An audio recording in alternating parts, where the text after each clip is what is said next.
cô bà em lối khăn gai bánh của dòng đi là giấc bên nhal cà phê chẳng là đòn rơi cả ngày chơi nhal nhai nên giờ tao vẫn cài đi nhal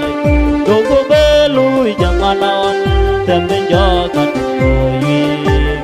qua tin mà tới gai qua nè ra cho hồn trên đó qua cô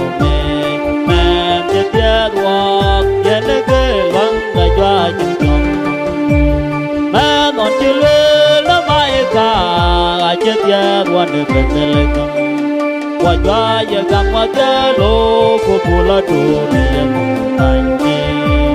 qua tin mà tới gai qua nè ra cho hồn trên đó qua cô mẹ chết chết qua trên đó cái vắng ngày cho chừng chồng rồi đi cái bên chân à bên để cái ngã chia cái có cút đi cái để ra mình lên cái thiên có cái biểu là yum đi đồ rồi ta nhon cái này lấy bàn đồ quay lại quay tin mà tới quay qua nè ra cho hồn chân nó qua cô mẹ tiếp theo qua cái nó cái vắng là cho chừng chồng rồi mình liền nông lại chốn đến địa từ ye chu con chân đi đi lấy cho liền với bạn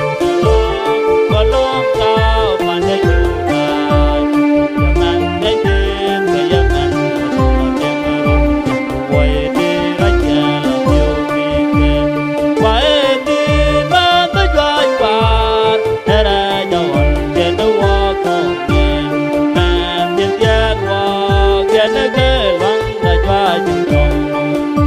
cô cho nhu quá có ye cầm quê để cái này trên ngon ngon thì ye chúng mình để cho để ai trên ngon để ra đi tìm cái này dân dân qua bên nào để cái nó đắp phủ cho phải đi ta tới cái qua để ra cho mình trên đó qua con mà tìm dân qua cái này cái vắng là cho chúng con nhà linh ta ya gam tôi đã lại ta nhà linh ta qua cái đất cho đủ trên buồn mình phải tin tới gai qua để ra cho trên đó qua con mà thiên gia qua trên